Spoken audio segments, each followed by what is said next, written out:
Hey guys, welcome back to Cajun Horror Talk. I'm Jake. And Ross. Today we're talking about 2010's Let Me In. Yeah. So grab a beer, grab a cup of coffee. Let's talk horror.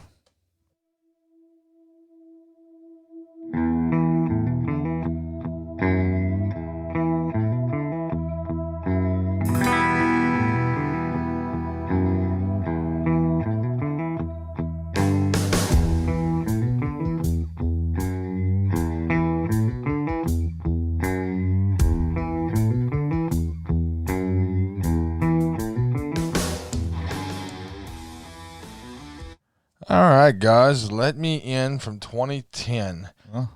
Run time of 1 hour and 56 minutes. Yeah. Made on a budget of $20 million. It only made $27 million. Which is technically a win, so good for y'all, Yeah. I guess. All right, so cast. Good guy. Looking at Cody Smith McPhee plays Owen.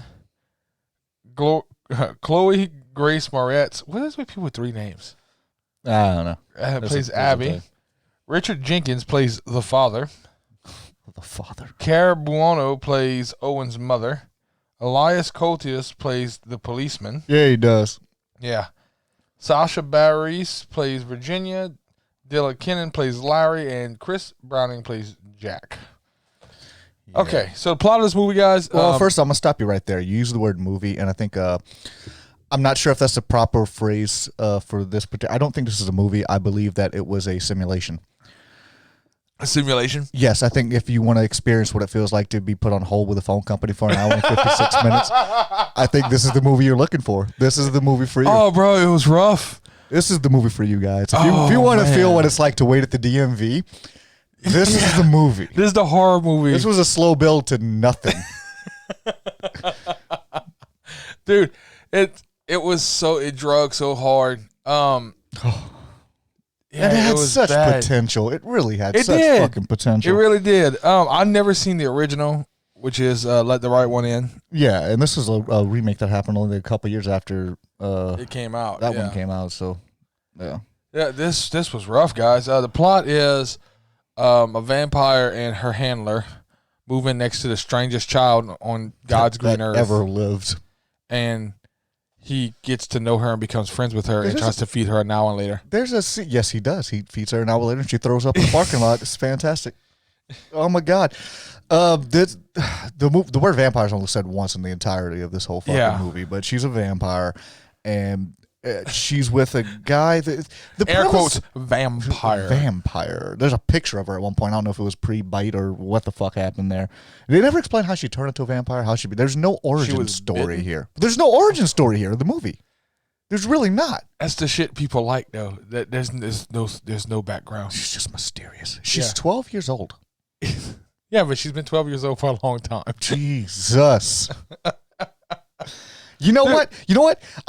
Even Twilight made the fucking vampires grow up to 18 and then stop. Yeah. Fuck. Can we talk about? No, I think in Twilight, no matter however old you were bitten, that's how what age you stay. Okay, yeah, it was a half breed. That's why they grew up. Okay, it wasn't a bite thing. All right, my apologies. So I was trying to throw a bone. Let's talk about Owen a little bit. This kid, first of all, when the movie starts, I'm thinking that we're about to see a totally different fucking movie because he's got this Michael Myers move going on and shit. What's up with the mask and the knife? The mask and the knife, like he is on a very dark path already. That was the scariest part of the movie. Between that and fucking staring at the neighbors, the voyeurism. Yeah, is that like a fucking thing that I just didn't do? Am I weird? Yeah, apparently it's because a lot of fucking people in movies do that. And shit. you notice a lot of them from the 80s. The kids did that. Yeah. Because like Summer of '84, he had the whole and a lot of like you get your Peeping Toms from the 1960s. Yeah. You get your fucking Disturbias with Shia LaBeouf, which was not a remake of Rear Window. Yeah. By the way, it was not. There apparently was a whole court precedent behind that. But no, this little fucking she's a 12-year-old girl, and here's what. We're still talking about Owen. Oh, we're still on Owen. Okay, Owen's a weird. Owen's a weird kid. He's a really weird kid. I don't want to say he looks weird, but he's that kid in the class that everybody looks at and shies away from him when he wears a big coat to school. Oh yeah, absolutely. He comes to school with a trench coat. Everybody fucking calls it. Everybody's like, no. There's a scene where he's talking shit. He's outside. He's in public and he's stabbing a tree. Yes. In public. In broad fucking daylight. Here's my thing, too, though. You got the scene where he's looking through the telescope at all his neighbors. Yeah. Starting to watch a couple have sex. Yeah. Which, get titties. Titty. This is one of those moments where they have titties in a movie to break the monotony of what the fuck is going on. That's what happened. They're like, nothing's happened yet, and it's been like 40 minutes. Oh, look, a boob. Oh, look, let's throw a titty in there. But he's watching them. He's in a pretty dark room. Yeah. She's in a lit room. Yeah. And she sees him looking at them. You're not going to see him. That's not how that works. That's not how that works at all. Your perspective is everything, and you're not going to see him standing in that fucking dark-ass room. Plus, who does that with the windows open? I mean, there's been times. It's strange to me. Oh man, there's been times, but yeah, he's a odd fucking character. He's getting fucking bullied in school, of course. So, and look, at the beginning of it, I'm sitting there like, dude, punch this kid in the face. Oh, they dude, keep the fucking bullies. Fuck them bullies, dude. I'm like, punch him in the face. Does he punch him in the face? No, he grabs a pipe and splits one of their fucking ears. Like, I'm telling you, this is Rob Zombie's Michael Myers. Yeah, like that's who this kid is. He's going down a dark fucking path, and he's going to be a serial killer. Yeah, he was going to be. But instead, he's going to be a vampire's familiar. A vampire's familiar. A Renfro. Yeah. Essentially, that's what it is. All right, now, are we going to get on Abby and her original handler? Because that father. That wasn't her father. He's called the father. Okay, he's called the father, but she even admits it in the movie that he's not the father. He's the boy from the picture. He's a little boy. He was 12 and apparently fell in love with this little girl because he was a weird kid. Also, he's Owen from the past. Yeah, he's the past Owen. So he falls in love with this 12-year-old girl. Now he continues to grow, and at some point, you would believe the police would arrest this man for being a pedophile. Well, no, because I'm sure they have fake documents saying that she's his child. You would think that, but he didn't even have a fucking mask. No. He didn't even have proper equipment to do the shit that they were doing. Yeah, he's in charge of hijacking people to feed to her. And he can't buy curtains. She had to fucking block the windows with boxes. She had cardboard boxes and shit. Well, you got to figure, too, he never grew up with adults. He's probably still a fucking kid in his head. Dude, 12 years old, you're aware of the fact that people have jobs. Yeah, true. Plus, how are they fucking affording that? Well, here's the thing. They're in this shitty-ass apartment. Yeah. Has she never heard of compound interest? No, apparently not. They could have put some money aside from when she was little, like when she was first bit. When she was wee. Yeah, and had some money by now. Yeah. If you're a broke vampire, fuck you. Yeah. What the hell are you doing with your life? How does that work? Dude, she's like she's a stoner vampire. That's what she is. Like, how the hell do you not have money at this point? Thank you. At some point, she's been 12 years old for a long time. She's seen a lot of shit come and go. At some point, she's got to be like, okay, we need to have a constant stream of income coming in here. What are we going to do? That's going to suck, though. It was one thing like the chick that was a vampire later on. Yeah. If you're a vampire and you're older, you can probably make that work. Absolutely. When you're a kid... Yeah, and she's 12. You have to have a fucking handler. Who's the irresponsible fucking person that bit a 12-year-old? There's an irresponsible vampire out there somewhere. May have been a situation kind of like with the it was like one of those fluke situations where it was just like a necessity. Well, like when she attacks the woman and the boyfriend runs her off. It could have been a situation like that where she got jumped on and then her dad or somebody at the time shot it and ran it off. You're a piece of shit vampire for attacking a 12-year-old. Attack adults. What the hell's wrong with you? It's a fucking monster. It's a monster that can attack adults. Leave the kids alone. That's why we had to sit through this fucking movie, because that vampire was irresponsible. Oh man, God bless. This movie was so boring. It was dull. It felt they tried like hell to ramp the tension up, but there was no tension there. Right. The score in the background is just fucking violins and pianos and like random shit to put you to sleep. There was elevator music. Yeah, they had a vampire movie with elevator music in the background. Oh, what's the channel to put you to sleep? The like the one that everybody listens to go to sleep. Smooth jazz. Yeah, shit like that. That's what this was, but a horror movie version of it. This was a horror movie. That's why I made the comment about being on hold with a phone company. That's the fucking music on the other end of the line. Yeah. But no, the father guy has terrible timing for when he's going to attack people. Dude, he sucks. Like, he hit in the back of this fucking car. He waits till they stop at a railroad crossing. Yeah. And attacks. What happens if the person slams the gas pedal? You're dead. He's going to run you straight into a fucking train. Yeah. How are you not better at this point in your life? Like, I know, okay, look, I know you were a kid when all this shit started and everything, but grow, adapt, overcome. You got to learn something. Like, okay, that really sucked whenever I did it that way. I need something better than a trash bag over my face. How do you not? You haven't bought a fucking mask. You haven't bought curtains. You haven't even bought her a proper. You would think that they would have constructed a box or something where she didn't have to sleep in the bathtub. Yeah, with a blanket over the top of her. Blankets over her. That was so fucking. There's just so many unanswered questions that this movie leaves me, and I was hoping for some big dramatic thing at the end of it. Yeah, no, it was not. Dude, and he had some awkward moments in this movie. Like she comes in his room, she undresses completely and gets in fucking bed with him. She's got blood on her mouth and everything still. But it's just wipe your fucking face. What? It's so fucking weird. Yeah. Well, another thing kind of pissed me off though. Speaking of weird, it opens up right where you get this scene that's gonna come back in later. Yeah. Like it was like they open up and it's a scene and you come back to that scene later and it makes supposed to make sense. No. Here's the thing. They said, "Oh, it's a 50-year-old guy. He's got acid on his face," and he wrote a letter that says, "I'm sorry, Abby." Here's the thing: there's only one 50-year-old fucking dude around Abby the entire fucking movie, so you knew who it was going to be. Yeah, you would think. I don't know. You're talking about the detective that didn't see her standing on the ledge, like 2 foot to the left of him. Didn't notice it. You can't detect shit, sir. You're not a detective. How do you not see a fucking 12-year-old girl standing on a ledge? You just stuck your head out of the window. It's like a metal detector that can't find iron. Dude, what the fuck is going on? God bless this dude. He's a shitty cop. Of course, that's like a common theme in horror movies. You got to have incompetent, shitty cops. I'm still not completely sure why he kicked down the fucking door at that apartment. Later on, here's the thing: he missed the little boy later. He did. He didn't even find there was more. He's people. clearing a house and peeks into a room and goes, "Yep, that's clear." Yeah, and I was like, "Yep, okay, I'm not going to go in there." Ooh, that's creepy. Let me step back. That's probably what went through his mind. But you got the crappy cop. You got a lot of the awkward fucking scenes between Owen and Abby were just.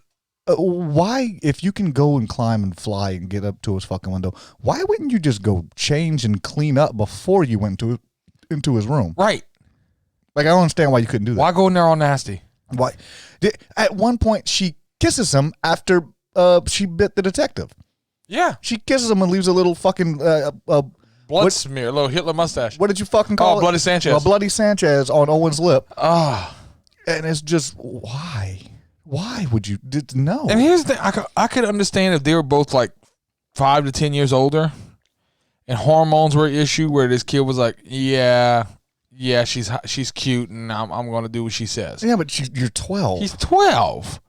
It's not the same. Of course, what kind of fucking home life does he have, dude? I mean, his fucking mom. Yeah, his dad's non-existent. His mom's an alcoholic who falls asleep every morning. I ignores him and shit. So I kind of get it. But at the same, do you want your only friend to be an evil entity? Well, how do you have this fucking conversation where after she takes off her fucking clothes and she gets in bed with him and he's like, "You're not wearing anything." He's like, "You want to be my girlfriend?" She's like, "I'm not a girl." What? You're a teenage kid about to be going through fucking puberty and hitting a lot of fucking stuff, and someone naked in your bed just said, "I'm not a girl." That's really like red flaggish right there. And she makes that comment to him a couple of times, like, "Would you like me if I wasn't a girl?" That's a really big red flag. Yeah. Even if she's not a monster. Well, at a certain point, once he realizes she is a fucking vampire, because he goes downstairs to do a blood pact with her. Who does a blood pact? Or for what? You do a blood pact with no. That's a weird thing. It made sense in it. Yeah, because they had a reason to make a pact. I understood why they would we're going to return if we promise that if this thing comes back, we're all going to come back together. Yeah, there's several movies out there that I could understand a fucking blood pact. There's a reason for that. What were you swearing to do? That's what I'm saying. There was no reason to do it. It's not like they just witnessed a murder together. They didn't just conquer evil together. Nothing. Let's just cut our fingers. Let's just cut our fingers and shake. And give you a reason to fucking lick my blood off the floor. See, and that's sloppy writing, dude. They didn't have to do a blood pact because they're like, why the fuck would he even do that? But just have himself injure. Just have himself accidentally cut himself. Then this is the middle of the fucking 80s. This is the AIDS epidemic. Yeah, we're going to cut myself. People are fucking freaking out about AIDS, and they're all worried about Look, Jay, I love you, dog. We're not doing a blood pact. Fuck no. We're good. I don't need a blood pact. I know you're a pretty clean dude. Like you don't have none of that shit. No, I get tested regularly. But but it's not gonna happen, homie. It's not. No. I do it like an oil change. Every 5 women you go get checked, just in case. You never know. There's some shit floating around out there you don't want to wind up with. 3 years, 36,000 miles. Yeah, put a little extra miles on it. You got to go run through the shop, make sure everything's good. But there was just the scene where she bit the lady, she attacked the lady, and the lady's boyfriend fucking like scared her away, got her off, chased her out. Why was she drinking her own blood in the hospital? I don't know. That doesn't make sense to me. Yeah, that I don't get it. It's like a perpetual blood machine. Yeah, I don't get how that. You're works. making a circle. Yeah, it's a circle. It's a circle. It's a circle. I don't know how that's supposed to fucking work or how that would sustain her. The whole lore behind vampires is they can't absorb vitamin D, so they have to drink other people's blood, and they shouldn't bleed.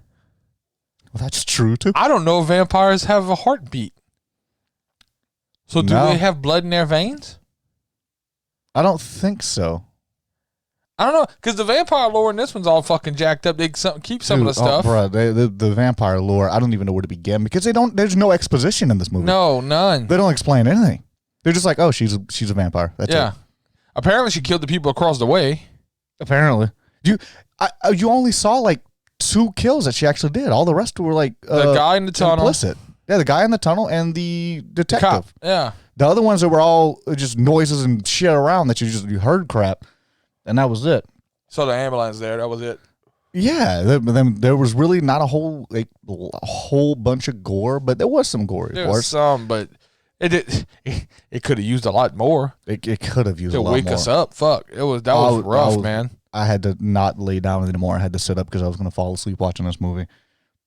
It really was. So the reason it's called Let Me In is because she obviously, like most vampires, she cannot break a house's threshold. Nope, she can't. Without being invited in. Unless you're fucking Colin Farrell, then you just blow up the damn house and walk in. Yeah. Don't need an invitation if there's no house. That's it. He's right. Like a fucking boss. But she shows him what happens if he doesn't let her in. She walks in and she starts fucking spontaneously bleeding from everywhere. She just starts bleeding. All over the carpet. It's never addressed after that. There's just a big blood stain on the carpet. Mom never says anything when she comes home. Nope. What happened to the big plastic bag full of bloody clothes? Yeah, no shit. None of that's ever addressed in this movie. Like, he didn't take it with him in the bedroom. I don't fucking know. How the hell does he expect to get away from his mother? You don't think at some point they're gonna like the mother and the dad? What do you mean he ran away? Go fucking find him. Yeah, at some point there's gonna be a fucking Amber Alert. There's gonna be an Amber Alert, and then there's gonna be a random 12-year-old kid who's trying to purchase and buy rooms and different things like that. Yeah, you're gonna fucking know. How did he even get a? Oh, it's the '80s too, though. It's the '80s. It's different now. Like now, a kid can't go get a fucking he was train ticket. Fucking step above the other dude, the original handler. He already had a fucking a trunk. A trunk for. How's he carrying that trunk? He's not strong enough to pick her up. No, he can't lift himself up. Did you see the size of that kid? I saw him bench press 15 pounds. Struggling. He struggles his ass off. Struggling. I'm hoping that was the end of a burnout session because, good God, child, you if you can't bench press that, this is one of those kids, man, that like he hands the pickle jar to a 3-year-old and gets him to loosen that thing up for him. Yeah. He is freaking tiny. He's small. Although I gotta say, I am kind of glad the fucking bullets got theirs in the end. Yeah, you know what? That was kind of like that poetic justice part of the movie. I gave 0 fucks about anybody in this movie. No, I didn't care. None of the characters were engaging. The only character we cared about was a detective now because he was Casey Jones. Because it was Casey Jones from the original Teenage Mutant Ninja Turtles. Like, it's fucking Casey Jones. Like, yeah. And then you couldn't unsee it after you realized it. No, it was done. He was Casey Jones after that point. It's like waiting for him to jump out of a fucking sewer with Raphael. He had like the fucking skullet. He had the skullet and the mustache. He looked like the fucking teacher from The Incredibles, that Dash's teacher. He kind of looked like him. But yeah, that's the only one I cared about. That was because he was Casey Jones. Dude, I can't even tell you the mom's fucking name. She doesn't have a name. She's listed as Owen's mom. Well, how do you not have character development at all in there? The detective's name is the detective. Yeah, I know. Oh, like there's no character development in this at all. No. At all. You don't even like Owen did not. I didn't feel like he was, oh, good. He's going to stand up and overcome his shit. My first thought was, what the fuck, kid? You just smacked him with a pole. Yeah. Dude, they even did this little thing where they show his bully getting bullied by his older brother. Yeah, and I guess it was kind of like, oh, well, that's why he's like that, because his brother treats him like shit. He's still a piece of shit. I don't care. I don't care. I didn't care at all. Good. That means I hope his older brother dies too. And guess what? Yeah. They both die. And I'm okay with that. I'm completely okay with that. And again, deaths that we don't see. Yeah. Yeah, exactly. You see a bad CGI head fall in the water. Yeah, that the CGI fire when you girl in the that was rough. That was rough. That was really not well placed. But no, I didn't care about any of these fucking people. Yeah. There was no characters were engaging. There was no character development. There was no growth on anybody's part. Although, when they wait to the end sometimes to say the name of the movie? Yeah. They had the visual of this movie at the end. It was a dumpster fire. Yeah. There was a dumpster fire in this movie. There was a dumpster fire. This movie should have just been named 2020. Yeah. This movie. No, because I gotta say, 2020 has been anything but boring. It was a disaster. Yeah, 2020 is more of a. Yeah, you're right. 2020 is better than this movie. Yeah, 2020 is more of a Quentin Tarantino flick. Yeah, I don't know what the fuck's about to happen. Written by Rob Zombie, directed by Quentin Tarantino. It's fucking ridiculous. This movie it hurt my spirit. So yeah, you get to the end and the bullies are they run everybody out of the fucking pool. Why is everybody listening to these fucking kids? Right? And here's the thing. Because I'll tell you right now, if I'm in fucking high school, everybody out of the pool. Fuck you. Who the fuck are you? Make me, bitch. Yeah. Who the fuck are you? Get out of the pool. They light a dumpster fire to get the teacher out of the room. And so here's the thing. And the teacher's never heard from again. No, but here's the thing. They lock the door, right? And they run everybody out. So where did they go out at? And why couldn't the teacher come back in that way? Movie. I don't know. I have no fucking idea. Why is he the only teacher there? Why are they there at night? He's the only teacher there. He's like that teacher from Nightmare on Elm Street 2. Yeah. Why are all these kids in this fucking school? Yeah, it's not like there's fucking swim team. I think it was something like that. Dude, there's a lot of fucking kids there for it to be a swim team. It was a fucking pool party is what it looked like. It didn't look like some kind of practice or shit. There was easily 30, 40 kids there. Yeah, and all of them listened to these three guys for some fucking reason and get out of the pool and just leave. This freaking cockslinger's fucking brother tells him that we're gonna do an experiment. Yeah, you go either stand in the water for 3 minutes or I'm gonna stab you in the eye. Yeah. Which, okay, so you got to drown or be blind. Yeah. Pretty sure Odin was still a badass. So was Nick Fury. Yeah. Yeah. Nick Fury was a badass. Yeah. There's guys out there that fucking live. That rock the one eye. Yeah, that rock the one eye look. Yeah, the number 2. Was it number 2 that had number 2 have an eye patch? I think so. Yeah. We were Austin Powers, right? Yeah, it was number 2. I'm pretty sure he had an eye patch. Yeah. So, I mean. Yeah, rocket, fuck it. Better than drowning. But yeah, he dunks him into the water and holds him by the head. And then apparently. Abby comes in. I forgot her fucking name, dude. We just watched this movie, guys, and I'm already forgetting shit. We were midway through the movie, and I asked you, what the fuck is this kid's name? Right. Yeah, well, we were midway through the movie and almost turned it off to find another remake to watch. Yeah. And the only reason we didn't was like, bro, we're midway through. Let's just fucking power through. We're going to get there. It's not going to be. We'll never get that fucking hour back from our lives. I'm telling you, it's like I was on fucking hold with a phone company. All right, you ready for the fucking Rotten Tomato score? No, but yeah. I don't know if I'm more disappointed in Rotten Tomatoes score because I'm used to being pissed off Rotten Tomatoes. We have like a really hate relationship with Rotten Tomatoes. At this point, I'm not even fucking surprised. They scored at 88.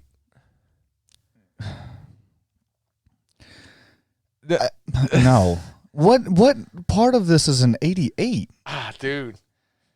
Like, and this was not some fucking blockbuster that made a buku ass fucking money. Is it because I know a lot of people are talking shit about the showing the bullying and it addressed these issues. This got twice what the remake of Last House on the Left got. And see, that's fucking ridiculous. The remake to Last House on the Left was fucking fantastic. I enjoyed the shit out of that movie. Dude, you already know what. You ready for the fucking audience score? It's lower, right? Not by much. Really? 76. I don't understand what people enjoyed about this movie that much. It's got to be an artsy fartsy thing that we don't fucking get. It must be something that I don't understand. It's like, it does look at the inside, the soul of the modern youth. Everything that little boy said was so soft spoken. You couldn't hear it. Like we had the fucking speakers cranked up. This dude was like you creepy girl on Pitch Perfect. Like, yeah. I don't know what we're gonna do in this. I don't think we should do this. If you leave, I'm gonna have to leave with you. Yeah. Everything he said was so fucking Everything soft-spoken. was really soft-spoken, and he's just weird. And then there's violins in the background for some fucking... There was music almost the entirety of this fucking movie. Why didn't she have shoes? The dude didn't buy himself a mask. He didn't buy himself... And he probably never bought her shoes. He was wearing shoes. He never bought... Maybe she just didn't want to wear shoes. Because she's only wearing boots at like two different scenes of the movie. She's wearing something on her fucking feet. Other than that, she's always just walking around barefoot. She had something on her feet at any point? I didn't notice she had something when they on her go feet. to the arcade. Oh, she had boots on? When they go to the arcade, she had boots on, and there was one other scene where she had something on her feet. They made a big deal about her feet throughout this whole fucking movie. They made a big deal about the poster of Planet Earth in the background. Oh, dude, we were around that. I didn't even realize that's what it was. I'm like, why? And at a certain point, whenever like he realizes the neighbor's been killed, and he's looking through the fucking telescope, and he sees the other neighbor looking at him, and it shows this scene of like you see him up close, like in detail in the camera, and everything behind him is blurred out. And then like he does this dramatic turn to the wall. He looks. It's the Planet Earth, and it's a poster of Planet Earth. Why do you even have that for one? But why is that important, significant to the movie in any way, shape, or form? They made it like this big fucking thing, and they do all throughout the fucking movie. They have the doom doom doom doom, and then it's like it's nothing. Yeah. This movie is a lap dance with the shortest song ever. Like you keep expecting, and it's build up to nothing. What was the thing you said about when the detective was going towards the bathroom? I don't even fucking remember. Like it's not. This isn't even suspenseful. No, it's not.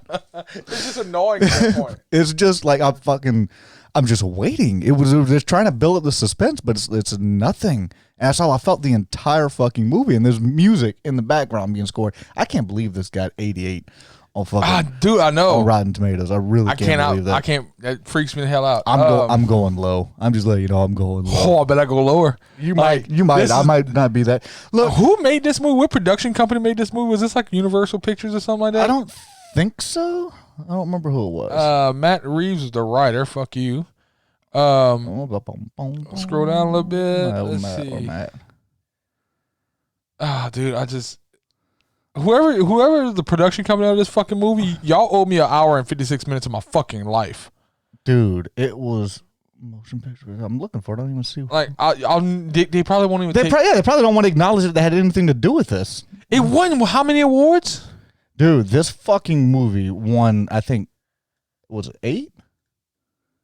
14. It won 14 awards. 14 wins. One of them for best horror/thriller film. What was thrilling about this movie? There was nothing thrilling about this movie. There was nothing horror about this movie. I was thrilled when it ended. The only thing horrible was the fucking dialogue. Yeah, the dialogue was fucking clunky and disposable, and I couldn't. Look, okay, look, breakthrough film artist for Chloe Grace Moretz. You know what? I 100% agree with that. That doesn't count. That's for Kick-Ass and Die Every Wimpy Kid the same year. Ah, well, there you go. It just so happened she happened to be. That's not even the same year as this movie. No. And this is for Kick-Ass also. Dude, fuck y'all. Hold up. Did this fucking thing take a bunch of awards that other people fucking won for other things? No, this one won Fright Meter Award 2010 for best horror movie. Oh God. Best screenplay? No. What the fuck was it up against? What came out? What horror movies came out in 2010? Let's see. Cause Jesus, that had to be a fucking terrible year. I'm trying to think of what was out in 2010. I don't know if we've done many 2010 reviews. Oh, come on. This was up against Insidious, dude. Dude, no shit. There's no fucking way. My Soul to Take. Devil? Yeah. Devil was fuck. We didn't do Devil, did we? No, not yet. The Wolfman. Yeah. Rubber. The Crazies? The Crazies was really good. Legion. That's an underrated one, man. We need to do that. Very underrated. Legion's underrated as hell. Yeah, not much behind that. Not much. Mirrors 2. But even still, I don't think that vampires suck. That'd probably be a better movie. Yeah, I can promise you. Probably a better movie than this one was. Hatchet 2. Yeah. Lake Placid, Placid 3. I'd watch that first. They made 3 of those movies? I'd watch that before I watch this again. The first Lake Placid was pretty legit. Oh, I love the first. I love Lake anything with Placid. Oliver Platt in it, though. Yeah. He's one of my favorite well, actors. I'm not even a fucking creature feature guy, but I fucking loved Lake Placid. But, oh my God. This movie. So, where are we going with this one? Where I'm going with this one, I'm actually going with a 12. I'm giving this one a 9. 9. Okay, so you definitely went lower than me. And I'm giving 8 of those points because Chloe Grace Moretz is a great actress. She really is, but you can't be a great actress if you have nothing to act around. Yeah. I didn't care for the fucking screenplay. Yeah. I didn't care for You could be a great ping pong player against a wall, like Forrest Gump. Absolutely. But if there's no wall there. Yeah, there's nothing. There's nothing to come back. It's just constant serving. Yeah. I didn't care about any of the fucking characters. Not at all. Fucking the wanting to build up the tension, the slow build. It was nothing. They didn't. There was nothing there. There wasn't even a good jump scare. There was no part of this movie where I was like, oh shit, it got me. No, they could have. There was so many. There was so many fucking potentials for that. They really had a lot of potential in this fucking movie. And the other point besides Chloe Grace Moretz's acting was the makeup, like the fucking contacts in her eyes to make her eyes look crazy, and the look of her being a vampire. It had some good aspects, but it wasn't. It wasn't. They just never capitalized, man. This is a movie that I'm never watching again. No, I'm not watching this. No, movie again. We discussed this afterwards. Like, you know what? I take that back. If I'm trying to fall asleep, I'll put this movie on in the background. Yeah, I'll put it on in the background because there's nothing jarring about it that's gonna wake me up from sleeping. This will help me fucking sleep perfectly. Right? The fucking violins will just sing you to sleep. Oh my God! All right, you want to tell everybody to find us at elevated movie. You don't have your thing? No, I don't. All right, well, everybody, if y'all want to look us up, we are on YouTube, Stitcher, TuneIn Radio. We are on iHeartRadio. We're on Google Play Podcast. We are on iHeartRadio, Pandora, SoundCloud, and I believe that's it. I think that's everything. I believe that's it. We're all over the damn place. If you can't find us, you're not looking for us. We're everywhere. Yeah, make sure y'all like, follow, and subscribe. Y'all got anything you want to let us know? If you listen to us on a platform without comment section, please feel free to message us at Cajun Horror Fans at gmail.com and get into a discussion. We actually want to have legitimate discussions. That's the purpose behind this fucking channel. Maybe we're wrong, and maybe you're looking at this movie from a different perspective. I don't know what that perspective might be. In case you're not watching us on YouTube, I'm shaking my head no. I mean, I would imagine if you took some mushrooms and watched this movie, it might be a little bit more fun. I think it would kill the buzz on the mushrooms. Be a buzzkill? It might. Never know. It'd be the only thing that could fucking knock down fucking mushrooms. Dude, it was rough. You could take meth, watch this movie, and fall asleep. It was rough. It was fucking rough. All right, guys, we're out of here. Bye.